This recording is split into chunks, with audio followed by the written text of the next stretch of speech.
ਧੰਨ ਵਾਹਿਗੁਰੂ ਜੀਓ।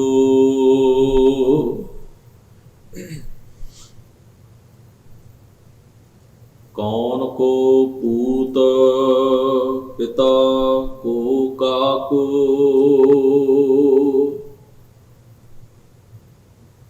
ਕੌਣ ਮਰੈ ਕੋ ਦੇ ਸੰਤਾਪੋ,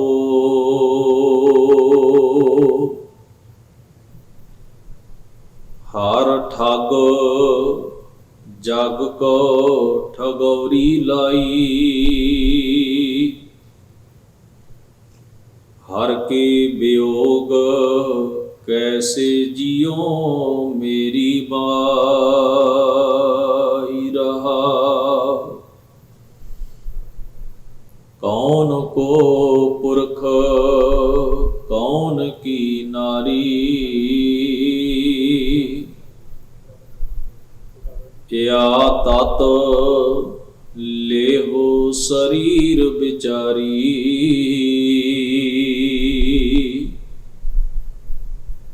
ਕਹਿ ਕਬੀਰ ਠੱਗ ਸਿਉ ਮਨ ਮਾਨਿਆ,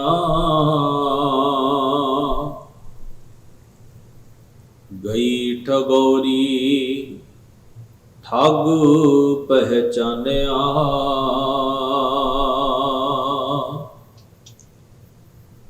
ਕਹਿ ਕਬੀਰ ਠੱਗ ਸਿਉ ਮਨ ਮਾਨਿਆ, ਗਈ ਠਗੌਰੀ ਠੱਗ ਪਹਿਚਾਨਿਆ। ਵਾਹਿਗੁਰੂ ਜੀ ਕਾ ਖਾਲਸਾ, ਵਾਹਿਗੁਰੂ ਜੀ ਕੀ ਫਤਿਹ। ਧੰਨ ਧੰਨ ਸਤਿਗੁਰੂ ਗੁਰੂ ਗ੍ਰੰਥ ਸਾਹਿਬ ਮਹਾਰਾਜ ਜੀ ਦੇ ਪਾਵਨ ਦਰਬਾਰ ਦੀਆਂ ਹਾਜ਼ਰੀਆਂ ਭਰ ਰਹੀ ਗੁਰੂ ਸਵਾਰੀ ਸਾਧ ਸੰਗਤ ਜੀਓ, ਅਕਾਲ ਪੁਰਖ ਵਾਹਿਗੁਰੂ ਜੀ ਨੇ ਵੱਡੇ ਭਾਗ ਬਖਸ਼ਿਸ਼ ਕੀਤੇ ਹਨ। ਸਭਨਾਂ ਨੂੰ ਇਹ ਉਦਮ ਬਲ ਬਖਸ਼ਿਸ਼ ਕੀਤਾ ਹੈ ਜਿਸ ਸਦਕਾ ਆਪਣੇ ਜੀਵਨ ਦੇ ਰੁਝੇਵਿਆਂ ਭਰੇ ਸਮੇਂ ਵਿੱਚੋਂ ਸਮਾਂ ਕੱਢ ਕੇ ਆਪ ਜੀ ਮਹਾਰਾਜ ਦੇ ਪਾਵਨ ਦਰਬਾਰ ਵਿੱਚ ਸੱਜ ਕੇ ਗੁਰੂ ਮਹਾਰਾਜ ਦੀ ਪਾਵਨ ਬਾਣੀ ਨਾਲ ਸਾਂਝ ਬਣਾਉਣ ਦਾ ਯਤਨ ਕਰ ਰਹੇ ਹੋ। ਬੜੇ ਪਿਆਰ ਸਤਿਕਾਰ ਨਾਲ ਆਪ ਜੀ ਨੇ ਗੁਰਬਾਣੀ ਦੇ ਪਾਠ ਅਤੇ ਕੀਰਤਨ ਦਾ ਗੁਰੂ ਸਵਾਰਿਆਂ ਪਾਸੋਂ ਲਾਹਾ ਪ੍ਰਾਪਤ ਕੀਤਾ ਹੈ। ਜਿਸ ਪਾਵਨ ਸ਼ਬਦ ਦਾ ਆਪ ਜੀ ਨੇ ਪਾਠ ਹੁਣੇ ਹੀ ਦਾਸ ਪਾਸੋਂ ਸੁਣਿਆ ਹੈ, ਗੁਰੂ ਗ੍ਰੰਥ ਸਾਹਿਬ ਮਹਾਰਾਜ ਦੇ ਅੰਕ ਨੰਬਰ 331 ਉੱਪਰ ਗੌੜੀ ਰਾਗ ਦੇ ਵਿੱਚ ਭਗਤ ਕਬੀਰ ਜੀ ਦਾ ਉਚਾਰਨ ਕੀਤਾ ਹੋਇਆ ਇਹ ਪਾਵਨ ਸ਼ਬਦ ਹੈ।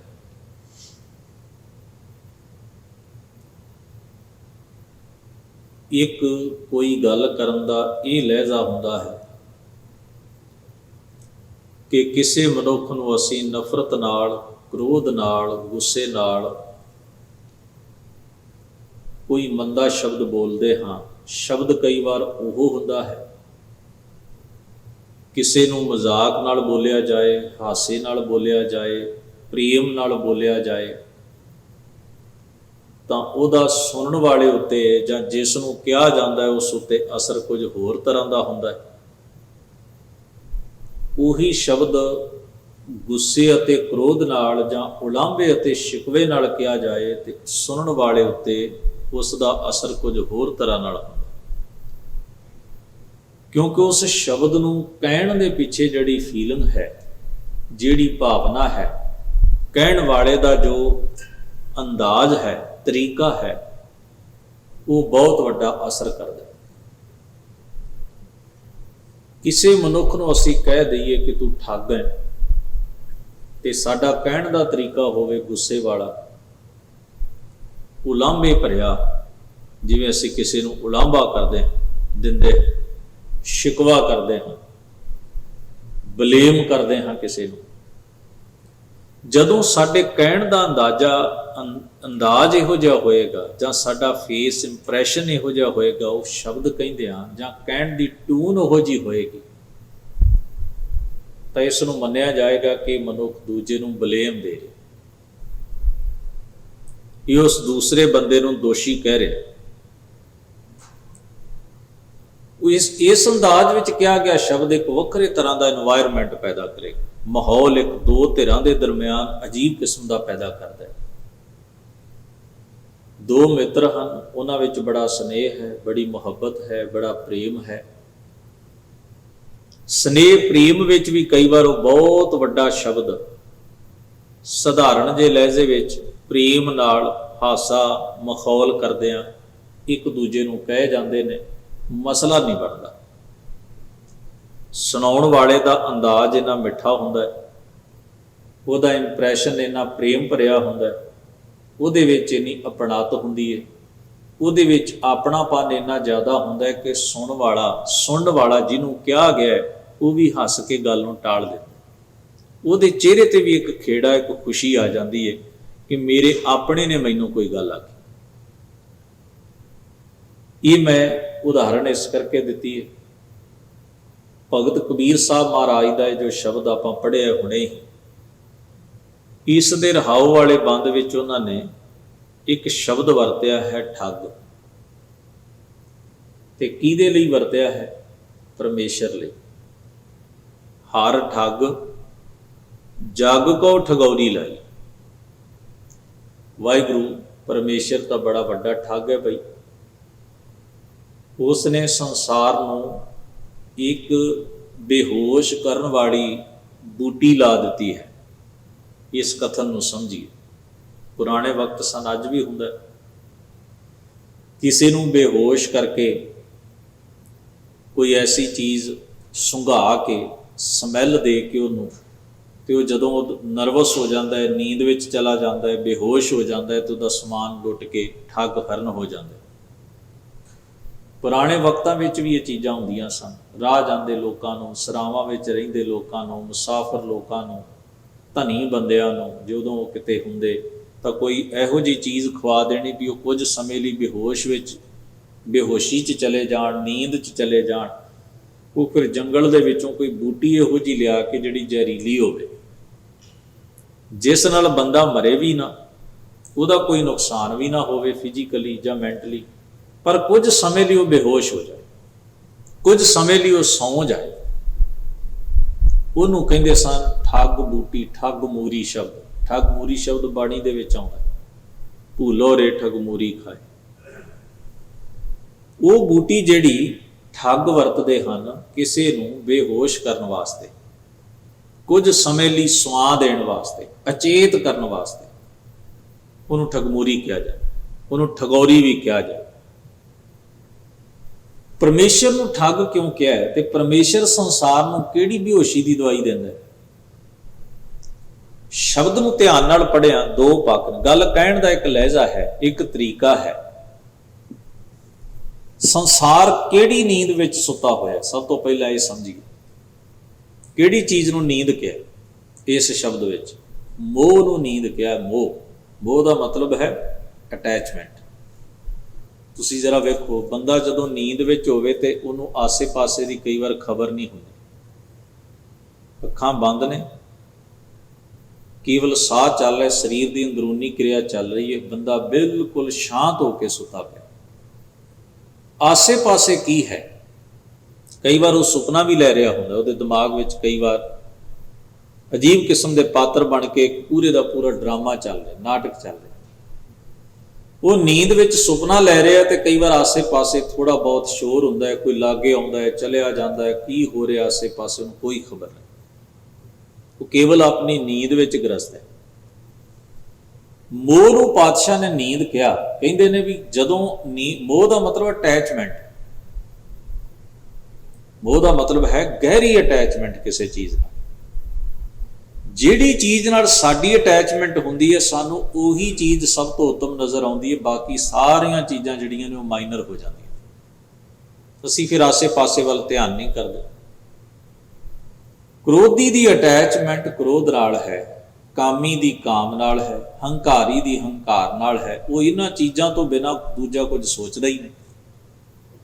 ਉਹਦਾ ਸੰਸਾਰ ਹੀ ਕ੍ਰੋਧ ਵਿੱਚ ਹੈ, ਕਾਮ ਵਿੱਚ ਹੈ, ਹੰਕਾਰ ਵਿੱਚ ਹੈ, ਲੋਭ ਵਿੱਚ ਹੈ, ਪਦਾਰਥ ਵਿੱਚ ਹੈ। ਜਿਹੜੇ ਵੀ ਚੀਜ਼ ਨਾਲ ਅਸੀਂ ਅਟੈਚਮੈਂਟ ਪਾਈ ਹੋਈ, ਫਿਰ ਅਸੀਂ ਉਸ ਚੀਜ਼ ਨੂੰ, ਸੰਬੰਧ ਨੂੰ ਗੂੜਾ ਕਰਦੇ ਜਾਂਦੇ ਹਾਂ, ਉਸ ਰਿਲੇਸ਼ਨ ਨੂੰ ਗੂੜਾ ਕਰਦੇ ਜਾਂਦੇ ਹਾਂ, ਉਸ ਰਿਸ਼ਤੇ ਨੂੰ ਹੋਰ ਮਜ਼ਬੂਤ ਕਰਦੇ ਜਾਂਦੇ ਹਾਂ, ਤੇ ਆਸੇ ਪਾਸੇ ਤੋਂ ਬੇਖਬਰ ਹੋ ਜਾਂਦੇ। ਉਹ ਜਿਹੜੀ ਆਸੇ ਪਾਸੇ ਦੀ ਬੇਖਬਰੀ ਹੈ, ਹਰ ਗੱਲ ਨੂੰ ਬੇਧਿਆਨਾ ਕਰ ਦੇਣਾ ਤੇ ਉਸੇ ਚੀਜ਼ ਤੇ ਧਿਆਨ ਰੱਖਣਾ। ਹਰ ਵੇਲੇ ਸੁੱਤਿਆਂ ਜਾਗਦਿਆਂ ਉੱਠਦਿਆਂ ਬਹਿੰਦਿਆਂ ਸਾਰੇ ਦੀ ਸਾਰੀ ਤੁਹਾਡੀ એનર્ਜੀ, ਤੁਹਾਡਾ ਚੇਤਾ ਇੱਕ ਹੀ ਚੀਜ਼ ਤੇ ਲੱਗਾ। ਉਹਨੂੰ ਅਸੀਂ ਕਹਿੰਦੇ ਹਾਂ ਬੰਦਾ ਇੰਨੀ ਨੀਂਦ ਵਿੱਚ ਹੈ ਵੀ ਇਹਨੂੰ ਆਸੇ ਪਾਸੇ ਕੋਈ ਦਿਖਾਈ ਨਹੀਂ ਦਿੰਦਾ, ਕੁਝ ਨਹੀਂ ਸੋਚਦਾ ਕੀ ਹੋ ਰਿਹਾ, ਕੀ ਵਾਪਰ ਰਿਹਾ, ਕੀ ਵਾਪਰੇਗਾ, ਬਸ ਮੋਹ ਵਿੱਚ ਮੁਬਤਲਾ ਹੈ। ਪਾਤਸ਼ਾਹ ਜੀ ਇਸ ਨੂੰ ਕਹਿੰਦੇ ਨੇ ਵੀ ਇਹ ਨੀਂਦ ਹੈ, ਇਹ ਮਨ ਨੂੰ ਠੱਗ ਬੂਟੀ ਹੈ। ਇਹ ਨੀਂਦ, ਇਹ ਮੋਹ ਪੈਦਾ ਕਿਹਨੇ ਕੀਤਾ ਹੈ? ਇਹ ਪ੍ਰੋਡਕਸ਼ਨ ਕਿਹਦੀ ਹੈ? ਇਹ ਤੇ ਲਾਅ ਆਫ ਨੇਚਰ। ਇਹ ਅਸੀਂ ਤੁਸੀਂ ਤੇ ਪੈਦਾ ਨਹੀਂ ਨਾ ਕੀਤਾ। ਜੇ ਅਸੀਂ ਪੈਦਾ ਕਰਨ ਵਾਲੇ ਹੁੰਦੇ ਇਸ ਨੂੰ, ਜੇ ਅਸੀਂ ਪ੍ਰੋਡਿਊਸ ਕਰਨ ਵਾਲੇ ਹੁੰਦੇ ਤੇ ਅਸੀਂ ਇਹਦਾ ਕੋਈ ਤੋੜ ਵੀ ਲੱਭਦੇ। ਸਾਡੇ ਜੀਵਨ ਵਿੱਚ ਵਾਸ਼ਨਾ ਹੈ, ਭਾਵੇਂ ਉਹ ਕਾਮ ਹੈ, ਭਾਵੇਂ ਕ੍ਰੋਧ ਹੈ, ਭਾਵੇਂ ਲੋਭ ਹੈ, ਭਾਵੇਂ ਮੋਹ ਹੈ, ਭਾਵੇਂ ਹੰਕਾਰ ਹੈ। ਇਹ ਜਿਹੜੀਆਂ ਫੀਲਿੰਗਸ ਨੇ, ਜਿਹੜੀਆਂ ਭਾਵਨਾਵਾਂ, ਵਾਸ਼ਨਾਵਾਂ ਨੇ, ਇਹ ਅਸੀਂ ਜਾਂ ਤੁਸੀਂ ਪ੍ਰੋਡਿਊਸ ਨਹੀਂ ਕੀਤੀਆਂ, ਅਸੀਂ ਤੁਸੀਂ ਨਹੀਂ ਬਣਾਈਆਂ। ਇਹ ਕੁਦਰਤ ਵਿੱਚੋਂ ਹੀ ਪੈਦਾ ਹੋਈਆਂ। ਇਹ ਹੁਕਮ ਦਾ ਹੀ ਇੱਕ ਹਿੱਸਾ ਨੇ। ਬੜਾ ਗਹਿਰਾ ਪੱਖ ਹੈ ਬਾਣੀ ਦੇ ਵਿੱਚ ਇਸ ਹੁਕਮੇ ਹੋਇਆ ਹੁਕਮ ਬੁੱਝ ਸਮਝ। ਇਹ ਵੀ ਵਾਹਿਗੁਰੂ ਦੇ ਹੁਕਮ ਹੈ। ਜਿਵੇਂ ਨਦੀਨ ਉਗਦਾ ਹੈ ਨਾ, ਖੇਤ ਦੇ ਵਿੱਚ ਨਦੀਨ ਵੀ ਉਗਦਾ ਹੈ ਤੇ ਉਹ ਵੀ ਮਿੱਟੀ ਦਾ ਹਿੱਸਾ ਹੁੰਦਾ। ਉਹਦੀ ਪ੍ਰੋਡਕਸ਼ਨ ਅਸੀਂ ਤੁਸੀਂ ਨਹੀਂ ਕਰਦੇ, ਉਹ ਵੀ ਜ਼ਮੀਨ ਵਿੱਚੋਂ ਉਸ ਤਰ੍ਹਾਂ ਹੀ ਉਗਦਾ ਹੈ, ਉਹਨੂੰ ਵੀ ਉਸ ਤਰ੍ਹਾਂ ਹੀ ਖੁਰਾਕ ਮਿਲਦੀ ਹੈ। ਉਹਦਾ ਵੀ ਉਹੀ ਤਰੀਕਾ ਹੈ ਜਿਹੜਾ ਬਾਕੀ ਖੇਤੀ ਦਾ, ਜਿਹਨੂੰ ਅਸੀਂ ਬੀਜ ਪਾ ਕੇ ਆਪਣੀ ਮਰਜ਼ੀ ਨਾਲ ਉਗਾਇਆ। ਉਹ ਵੀ ਤੇ ਉਸ ਜ਼ਮੀਨ ਦਾ ਅੰਗ ਹੀ ਹੈ। ਪਰ ਅਸੀਂ ਆਪਣੀ ਮਰਜ਼ੀ ਨਾਲ ਕਿਹੜੀ ਚੀਜ਼ ਰੱਖਣੀ ਹੈ ਤੇ ਕਿਹੜੀ ਨਹੀਂ ਰੱਖਣੀ। ਜਿਨ੍ਹਾਂ ਦੇ ਕੋਲ ਪਸ਼ੂ ਨੇ ਉਹਨਾਂ ਵਾਸਤੇ ਘਾਹ ਵੀ ਬੜਾ ਮੋਲਕ ਹੈ। ਜਿਹੜੇ ਨਹੀਂ ਚਾਹੁੰਦੇ, ਜਿਹੜੇ ਕੁਝ ਹੋਰ ਬੀਜ ਚਾਹੁੰਦੇ ਨੇ, ਹੋਰ ਫਸਲ ਚਾਹੁੰਦੇ ਨੇ, ਉਹ ਘਾਹ ਨੂੰ ਪੁੱਟ ਦਿੰਦੇ ਨੇ ਜ਼ਮੀਨ ਦੇ ਵਿੱਚੋਂ ਤੇ ਕੇਵਲ ਫਸਲ ਨੂੰ ਪਾਲਦੇ ਨੇ। ਕੁਝ ਲੋਕ ਐਸੇ ਨੇ ਜਿਹੜੇ ਘਾਹ ਦੀ ਵੀ ਰੱਖਿਆ ਕਰਦੇ ਨੇ ਵੀ ਸਾਡੇ ਪਸ਼ੂ ਚਰਨਗੇ। ਜਿਹਨੂੰ ਜਿਹੜੀ ਚੀਜ਼ ਦੀ ਲੋੜ ਹੈ ਉਹ ਚੀਜ਼ ਨੂੰ ਉਹ ਪਾਲ ਲੈਂਦਾ, ਜਿਹਨੂੰ ਜਿਹੜੀ ਚੀਜ਼ ਦੀ ਲੋੜ ਨਹੀਂ ਹੈ ਉਹਨੂੰ ਉਹ ਖਤਮ ਕਰ ਦਿੰਦਾ, ਦੂਜੇ ਪਾਸੇ ਲੈ ਜਾਂਦਾ। ਤੋ ਸਾਡੀ ਜ਼ਿੰਦਗੀ ਜਿਹੜੀ ਹੈ, ਹਿਰਦਾ ਜਿਹੜਾ ਹੈ, ਇਹਨੂੰ ਮਹਾਰਾਜ ਨੇ ਧਰਤੀ ਕਿਹਾ। ਸਾਡਾ ਹਿਰਦਾ ਧਰਤੀ ਹੈ, ਅਮਲ ਦੀ ਧਰਤੀ। ਵਿਚਾਰ, ਥਾਟ ਜਿਹੜਾ ਹੈ ਉਹ ਬੀਜ ਹੈ। ਵਿਚਾਰ ਦਾ, ਖਿਆਲ ਦਾ, ਫੁਰਨੇ ਦਾ ਬੀਜ ਜਦੋਂ ਸਾਡੇ ਹਿਰਦੇ ਜਾਂ ਸੁਰਤ ਦੀ ਧਰਤੀ ਤੇ ਡਿੱਗਦਾ ਹੈ ਤੇ ਉਹ ਪ੍ਰਫੁੱਲਤ ਹੁੰਦਾ ਹੈ। ਬੀਜ ਚੰਗਾ ਹੋਏ, ਜਿਹੋ ਜਿਹਾ ਬੀਜ ਹੋਏਗਾ ਉਹ ਜਿਹਾ ਫਲ ਹੋਏਗਾ। ਭਾਵ ਜਿਹੋ ਜਿਹਾ ਥਾਟ ਹੈ, ਜਿਹੋ ਜਿਹਾ ਫੁਰਨਾ ਹੈ, ਉਹੋ ਜਿਹਾ ਸਾਡਾ ਸੁਭਾਅ, ਵਿਹਾਰ, ਕਿਰਦਾਰ, ਆਚਾਰ, ਸੋਚਣੀ, ਸਾਡਾ ਸਾਰਾ ਕੁਝ ਉਸ ਤਰ੍ਹਾਂ ਦਾ ਹੀ ਘੜਿਆ ਜਾਏ। ਇਸ ਵਾਸਤੇ ਮਹਾਰਾਜ ਕਹਿੰਦੇ ਨੇ ਬਾਣੀ ਅੰਦਰ ਵੀ ਇਹ ਸਾਡੀ ਤੁਹਾਡੀ ਪ੍ਰੋਡਕਸ਼ਨ ਨਹੀਂ, ਇਹ ਵੀ ਪਾਰਟ ਆਫ ਨੇਚਰ ਹੈ, ਪਾਰਟ ਆਫ ਲਾਈਫ ਹੈ। ਜਿਵੇਂ ਬਾਕੀ ਚੀਜ਼ਾਂ ਨੇ ਉਵੇਂ ਇਹ ਨੇ। ਪਰ ਇਹ ਚੀਜ਼ ਜਦੋਂ ਅਸੀਂ ਇਹਨੂੰ ਗੁਰਬਾਣੀ ਦੇ ਵਿੱਚ ਵਕਾਰ ਮੰਨਿਆ ਹੈ ਤੇ ਵਕਾਰ ਦਾ ਅਰਥ ਹੈ, ਜਿਵੇਂ ਮੈਂ ਅੱਗੇ ਵੀ ਇੱਕ ਵਾਰ ਇਹ ਉਦਾਹਰਨ ਦਿੱਤੀ ਸੀ, ਸਰੀਰ ਦੇ ਵਿੱਚ ਪਾਣੀ ਦੀ ਇੱਕ ਮਾਤਰਾ ਸਦਾ ਹੀ ਰਹਿੰਦੀ ਹੈ ਤੇ ਉਹ ਸਾਡੇ ਸਰੀਰ, ਬਾਡੀ ਲਈ ਜ਼ਰੂਰੀ ਹੈ। ਪਰ ਸਾਡੇ ਸਰੀਰ ਵਿੱਚ ਜਿੰਨੀ ਪਾਣੀ ਦੀ ਮਾਤਰਾ ਚਾਹੀਦੀ ਹੈ, ਜੇ ਉਸ ਤੋਂ ਡਾਊਨ ਹੋ ਜਾਏ, ਘਟ ਜਾਏ, ਤਾਂ ਅਸੀਂ ਤਾਂ ਵੀ ਬਿਮਾਰ ਹੋਵਾਂਗੇ। ਵੱਧ ਜਾਏ ਤੇ ਤਾਂ ਵੀ ਸਰੀਰ ਜਿਹੜਾ ਉਸ ਨੂੰ ਝੱਲ ਨਹੀਂ ਸਕੇਗਾ, ਸਰੀਰ ਡਿਸਟਰਬ ਹੋ ਜਾਏਗਾ, ਬਿਮਾਰ ਹੋ ਜਾਏਗਾ। ਮਤਲਬ ਸਾਡਾ ਜਿਹੜਾ ਬਲੱਡ ਹੈ ਉਹ ਸਰਕਲ ਕਰਦਾ ਸਾਡੇ ਸਰੀਰ 'ਚ। ਹੁਣ ਉਹਦਾ ਇੱਕ ਪ੍ਰੈਸ਼ਰ ਹੈ, ਉਹਦੀ ਇੱਕ ਚਾਲ ਹੈ, ਉਹਦੀ ਇੱਕ ਰੇਸ਼ੋ ਹੈ, ਉਹਦੀ ਇੱਕ ਸਪੀਡ ਹੈ। ਘਟ ਜਾਂਦੀ ਹੈ, ਆਪਾਂ ਕਹਿੰਦੇ ਬਲੱਡ ਪ੍ਰੈਸ਼ਰ ਡਾਊਨ ਹੋ ਗਿਆ। ਸਰੀਰ ਨੂੰ ਮਹਿਸੂਸ ਹੁੰਦਾ ਹੈ ਕਿ ਘਾਟ ਹੈ, ਕਮਜ਼ੋਰੀ ਹੈ। ਵੱਧ ਜਾਏ ਤੇ ਤਾਂ ਵੀ ਸਰੀਰ ਡਿਸਟਰਬੈਂਸ ਮਹਿਸੂਸ ਕਰਦਾ ਹੈ, ਭਾਵ ਬਿਮਾਰ ਮਹਿਸੂਸ ਕਰਦਾ ਹੈ। ਟੈਂਪਰੇਚਰ ਹੈ, ਤਾਪਮਾਨ, ਗਰਮੀ ਸਰੀਰ ਦੇ ਅੰਦਰ ਚਾਹੀਦੀ, ਉਹਦੇ ਤੋਂ ਬਿਨਾਂ ਨਾ ਭੋਜਨ ਪਚੇਗਾ, ਨਾ ਸਰੀਰ ਹਿਲ ਜੁਲ ਸਕੇਗਾ, ਉਹ એનર્ਜੀ ਹੈ। ਹੁਣ ਜੇ ਟੈਂਪਰੇਚਰ ਵੱਧ ਜਾਏ ਤਾਂ ਵੀ ਪ੍ਰੋਬਲਮ ਹੋ ਜਾਂਦੀ ਹੈ, ਘਟ ਜਾਏ ਤਾਂ ਵੀ ਪ੍ਰੋਬਲਮ ਹੋ ਹਰ ਚੀਜ਼ ਨੂੰ ਤੁਸੀਂ ਵੇਖੋ, ਜਦੋਂ ਉਹ ਆਪਣੇ ਲੈਵਲ ਤੋਂ ਉੱਤੇ ਥੱਲੇ ਚਲੀ ਜਾਂਦੀ ਹੈ ਉਦੋਂ ਹੀ ਪ੍ਰੋਬਲਮ ਕਰਨੀ। ਸੇਮ ਮਸ਼ੀਨ ਵਾਂਗ, ਜੇ ਮਸ਼ੀਨ ਦਾ ਸਾਰਾ ਉਹਦੀ ਚੱਲਣ ਦੀ ਕਿਰਿਆ ਅਸੀਂ ਸੈੱਟ ਕੀਤੀ ਹੁੰਦੀ ਹੈ ਨਾ, ਜਦੋਂ ਉਹਦਾ ਬੈਲੈਂਸ ਵਿਗੜਦਾ ਤੇ ਉਹ ਖਰਾਬ ਹੋ ਜਾਂਦੀ ਹੈ। ਸਰੀਰ ਵੀ ਇਸੇ ਤਰ੍ਹਾਂ ਤੇ ਮਨ ਵੀ ਇਸੇ ਤਰ੍ਹਾਂ। ਮਨ ਦਾ ਜਦੋਂ ਤਵਾਜ਼ਨ ਵਿਗੜਦਾ ਹੈ, ਜਦੋਂ ਕੋਈ ਚੀਜ਼ ਉੱਪਰ ਥੱਲੇ ਚਲੀ ਜਾਂਦੀ, ਉਹ ਵਿਕਾਰ ਹੋ ਜਾਂਦਾ ਹੈ। ਪ੍ਰੇਮ, ਹੰਕਾਰ, ਲੋਭ, ਮੋਹ, ਇਹ ਸਾਰੀਆਂ ਚੀਜ਼ਾਂ ਜੀਵਨ ਲਈ ਜ਼ਰੂਰੀ ਨੇ, ਪਰ ਇਹ ਵਿਕਾਰ ਕਦੋਂ ਬਣਦੀਆਂ ਨੇ? ਜਦੋਂ ਇਹਨਾਂ ਦਾ ਤਵਾਜ਼ਨ, ਬੈਲੈਂਸ ਵਿਗੜ ਜਾਂਦਾ, ਜਦੋਂ ਸਟੇਬਲ ਨਹੀਂ ਰਹਿੰਦੀ। ਮਨ ਜਦੋਂ ਇੱਕ ਪਾਸੇ ਨੂੰ ਦੌੜ ਜਾਂਦਾ, ਬਾਕੀ ਚੀਜ਼ਾਂ ਦਾ ਖਿਆਲ ਛੱਡ ਦਿੰਦਾ ਹੈ, ਤੇ ਉਸ ਚੀਜ਼ ਦੇ ਪਿੱਛੇ ਅੰਧਾ ਧੁੰਦ ਤੁਰਿਆ ਜਾਂਦਾ। ਉਹ ਖਿਆਲ ਫਿਰ ਇਹਦੇ ਅੰਦਰ ਇੱਕ ਵੱਖਰੇ ਤਰ੍ਹਾਂ ਦਾ এনवायरमेंट ਪੈਦਾ ਕਰਦੇ ਨੇ, ਕੁਰਾਹ ਪਾ ਦਿੰਦੇ। ਇਵੇਂ ਮਨੁੱਖ ਕੁਦਰਤ ਦੀਆਂ ਸੱਚਾਈਆਂ ਭੁੱਲ ਜਾਂਦਾ ਹੈ, ਜੀਵਨ ਨੂੰ ਵਾਸ਼ਨਾ 'ਚ ਗ੍ਰਸਤ ਕਰ ਲੈਂਦਾ ਹੈ ਤੇ ਤਕਲੀਫ ਉਠਾਉਂਦਾ ਹੈ, ਬੁਰਾਈ ਕਰਦਾ ਹੈ, ਪਾਪ ਕਰਦਾ ਹੈ, ਜ਼ੁਲਮ ਕਰਦਾ ਹੈ, ਅਤਿਆਚਾਰ ਕਰਦਾ ਹੈ, ਧੋਖੇ, ਜ਼ਾਲ ਸਾਜ਼ੀਆਂ, ਬੇਈਮਾਨੀਆਂ ਕਰਦਾ ਹੈ, ਸਭ ਕੁਝ ਵਿਗੜ ਜਾਂਦਾ। ਜੇ ਮੈਂ ਉਦਾਹਰਨ ਦੇਣਾ, ਇੱਕ ਮਜ਼ਦੂਰ ਹੈ, ਉਹਨੇ 5 ਘੰਟੇ ਕੰਮ ਕਰਨਾ ਸੀ, ਉਹਨੇ ਸੋਚਿਆ ਮੈਂ 8 ਘੰਟੇ ਕਰਾਂ। ਹੁਣ ਉਹਦਾ ਸਰੀਰ ਹੈ ਭਾਈ, ਉਹਦਾ ਸਰੀਰ ਕਰ ਸਕਦਾ ਹੈ 8 ਘੰਟੇ ਮਜ਼ਦੂਰੀ, ਤੇ ਉਹ ਕਰ ਰਿਹਾ। ਫਿਰ ਉਹਨੇ ਸੋਚਿਆ ਮੈਂ ਓਵਰ ਟਾਈਮ ਵੀ ਲਾ ਲਵਾਂ, ਮੇਰੇ ਘਰ ਵਿੱਚ ਲੋੜ ਹੈ ਤੇ ਮੈਂ ਆਪਣਾ ਓਵਰ ਟਾਈਮ ਵੀ ਥੋੜਾ ਕਰ ਲਵਾਂ, ਤਾਂ ਕਿ ਮੇਰੀ ਥੋੜੀ ਜਿਹੀ ਘਰ ਦੀ ਸਥਿਤੀ ਚੰਗੀ ਹੋ ਜਾਏ। ਉਹਦੇ ਕੋਈ ਪਾਪ ਤੇ ਨਹੀਂ, ਉਹ ਆਪਣੇ ਸਰੀਰ ਨੂੰ ਖਪਾ ਰਿਹਾ ਹੈ, ਦੁਖੀ ਕਰ ਰਿਹਾ ਹੈ, ਧੁੱਪ ਛਾਂ ਚੱਲ ਰਿਹਾ ਹੈ ਕਿਰਤ ਕਰਨ ਵਾਸਤੇ। ਤੇ ਉਹਦੇ ਪਿੱਛੇ ਉਹਦੀ ਮਨਸ਼ਾ ਇਹ ਹੈ ਵੀ ਮੇਰੇ ਬੱਚਿਆਂ ਦਾ, ਮੇਰੇ ਪਰਿਵਾਰ ਦਾ, ਜਾਂ ਹੋਰ ਜਿਹੜੀਆਂ ਮੇਰੀਆਂ ਲੋੜਾਂ ਨੇ ਜ਼ਿੰਦਗੀ ਦੀਆਂ, ਉਹ ਸੌਖੀਆਂ ਪੂਰੀਆਂ ਹੋ ਜਾਣ, ਵੀ ਮੈਂ ਤੰਗ ਹਾਂ। ਕੋਈ ਗੁਨਾਹ ਨਹੀਂ ਹੈ, ਕੋਈ ਪਾਪ ਨਹੀਂ ਹੈ। ਉਹਦੇ ਪਿੱਛੇ ਉਹਦੀ ਮਨਸ਼ਾ ਕਿਸੇ ਦਾ ਨੁਕਸਾਨ ਕਰਨਾ ਤੇ ਨਹੀਂ, ਕਿਸੇ ਦਾ ਹੱਕ ਮਾਰਨਾ ਤੇ ਨਹੀਂ ਨਾ। ਉਹ ਤਾਂ ਉਹਨੂੰ ਉਹਨਾਂ ਮਿਲਣਾ ਜਿੰਨਾ ਉਹਦਾ ਕੰਮ ਹੈ, ਤੇ ਜਦੋਂ ਵੱਧ ਕਰੇਗਾ ਉਹਨੂੰ ਉਹਨਾਂ ਮਿਲ ਜਾਏਗਾ, ਜੇ ਘੱਟ ਕਰੇਗਾ ਤੇ ਉਹਨਾਂ ਮਿਲੇਗਾ। ਪਰ ਇੱਕ ਬੰਦਾ ਜਿਹੜਾ ਹੈ, ਉਹਨੇ ਵੀ ਹੁਣ ਘਰ ਛੱਡਿਆ, ਉਹ ਵੀ ਧੁੱਪ ਛਾਂ ਸਹਿ ਰਿਹਾ, ਉਹ ਵੀ ਤਕਲੀਫ ਸਹਿ ਰਿਹਾ, ਜਿਹੜਾ ਉਹ ਮਜ਼ਦੂਰ ਹੈ, ਜਿਹੜਾ ਉਹ ਕਿਰਤੀ ਬੰਦਾ ਹੈ। ਇੱਕ ਹੋਰ ਬੰਦਾ ਹੈ, ਉਹ ਕਿਸੇ ਚਾਲ ਉੱਤੇ ਖੜਾ, ਉਹ ਕਿਸੇ ਸਾਜ਼ਿਸ਼ ਵਿੱਚ ਮੁਬਤਲਾ ਤੇ ਗ੍ਰਸਤ ਹੈ। ਉਹ ਵੀ ਧੁੱਪ ਛਾਂ ਸਹਿ ਕੇ ਇੱਧਰ ਉੱਧਰ ਭਟਕ ਰਿਹਾ, ਘਰ ਤੋਂ ਦੂਰ ਉਹਨੇ ਕਈ ਘੰਟੇ ਗੁਜ਼ਾਰ ਦਿੱਤੇ ਦਿਨ ਦੇ। ਉਹ ਇਸ ਕਰਕੇ ਹੈ ਵੀ ਕੋਈ ਰਾਹਗੀਰ ਆਵੇ ਤੇ ਮੈਂ ਉਸ ਦੀ ਚੋਰੀ ਕਰਾਂ, ਜਾਂ ਉਸ ਨੂੰ ਲੁੱਟਾਂ, ਜਾਂ ਉਹਦੇ ਸਿਰ ਦੇ ਉੱਤੇ ਪਿਸਤੌਲ ਰੱਖਾਂ, ਹਥਿਆਰ ਰੱਖਾਂ, ਤੇ ਉਹਨੂੰ ਆਖਾਂ ਕੱਢ ਜੋ ਹੈ। ਮਿਹਨਤ ਤੋਂ ਵੀ ਘੱਟ ਨਹੀਂ ਕਰਦਾ, ਕਿੰਨੀ ਰੇਕੀ ਕਰਦਾ, ਧਿਆਨ ਰੱਖਦਾ ਕਈ ਦਿਨ ਆਉਣ ਜਾਣ ਵਾਲੇ ਨੂੰ। ਫਿਰ ਉਹਨੂੰ ਵੀ ਖਤਰਾ ਉਨਾ ਹੀ ਹੈ ਕਿ ਅੱਗੋਂ ਅਗਲਾ ਕੁਝ ਹਥਿਆਰ ਚੁੱਕ ਲੈ ਤੇ ਮੈਨੂੰ ਮਾਰਦਾ, ਫਿਰ ਕੀ ਕਰਾਂ, ਪੁਲਿਸ ਆ ਜਾ। ਰਿਸਕ ਉਹ ਵੀ ਬੜੇ ਵੱਡੇ ਨੇ। ਕਈ ਵਾਰ ਧੁੱਪੇ ਵੀ ਛਹਿ ਲੈ ਕੇ ਬੈਠਾ ਰਹੇ, ਨੀਂਦਰਾ ਵੀ ਝਾਕਦਾ ਚੋਰੀ ਕਰ ਲੈ, ਪਰ ਉਸ ਦੀ ਕਿਰਤ ਨੂੰ ਜਸਟੀਫਾਈ ਨਹੀਂ ਕੀਤਾ ਜਾ ਸਕਦਾ। ਉਹ ਲਾਲਚੀ ਹੈ। ਲਾਲਚ ਉਸ ਮਜ਼ਦੂਰ ਅੰਦਰ ਵੀ, ਮੈਂ 3 ਘੰਟੇ ਵੱਧ ਲਾ ਲਾਂ, ਲਾਲਚ ਕਰਕੇ 3 ਘੰਟੇ ਲਾ ਰਿਹਾ ਨਾ ਜੀ। ਜੇ ਉਹ ਲਾਲਚ ਨਾ ਕਰੇ ਤੇ ਉਹਦੇ ਬੱਚਿਆਂ ਦੀ ਫੀਸ ਕੌਣ ਦੇਵੇ, ਉਹਦੇ ਘਰ ਦਾ ਗੁਜ਼ਾਰਾ ਕਿਵੇਂ ਚੱਲੇ, ਉਹ ਆਪਣੇ ਭਵਿੱਖ ਨੂੰ ਕਿਵੇਂ ਸਵਾਰੇ? ਪਰ ਉਹਦਾ ਲਾਲਚ ਪੁਰਾਈ ਨਹੀਂ ਪਿਆ ਹੋਇਆ। ਜਦੋਂ ਜੀ ਕਰੇਗਾ ਛੱਡ ਜਾਏਗਾ, ਜਦੋਂ ਜੀ ਕਰੇਗਾ ਵਾਧੂ ਕੰਮ ਕਰ ਲਏਗਾ। ਪਰ ਦੂਜਾ ਬੰਦਾ ਜਿਹੜਾ ਨੀਂਦਰਾ ਝਾ ਕੇ ਚੋਰੀ ਕਰ ਰਿਹਾ ਹੈ, ਰਸਤੇ 'ਚ ਖਲੋ ਕੇ ਠੱਗੀ ਮਾਰ ਰਿਹਾ ਹੈ, ਕਿਸੇ ਨੂੰ ਲੁੱਟ ਖੋਹ ਕਰ ਰਿਹਾ ਹੈ, ਕਿਸੇ ਦੇ ਵਿਸ਼ਵਾਸ ਨੂੰ ਸੱਟ ਮਾਰ ਰਿਹਾ ਹੈ, ਕਿਸੇ ਜਾਨੀ ਕਿ ਗਲਤ ਢੰਗ ਦੇ ਨਾਲ ਜੋ ਉਹ ਇਕੱਠਾ ਕਰ ਰਿਹਾ ਹੈ, ਉਹ ਰਾਹ ਪੈਣਾ ਹੈ, ਉਹ ਹੈ ਵਿਕਾਰ। ਜਿਹਦੇ ਕੋਲੋਂ ਲੁੱਟ ਰਿਹਾ ਖੋਰੇ, ਉਹ ਬੰਦਾ ਕਿੰਨੀ ਕਾਬ ਮੁਸੀਬਤ 'ਚ ਫਸਿਆ, ਕਿਧਰੋਂ ਕੀ ਲੈ ਕੇ ਆਇਆ, ਕਿਧਰ ਜਾ ਰਿਹਾ ਹੈ, ਉਹਨੇ ਕੀ ਕੁਝ ਸੋਚ ਰੱਖਿਆ। ਹੁਣ ਉਹ ਬੰਦਾ ਜਿਹੜਾ ਉਹ ਵੀ ਮੋਹ ਵਸ ਕਰ ਰਿਹਾ ਕਿ ਮੇਰਾ ਪਰਿਵਾਰ ਹੈ, ਮੇਰਾ ਘਰ ਹੈ, ਮੋਹ ਹੀ ਹੈ, ਅਟੈਚਮੈਂਟ ਹੀ ਹੈ।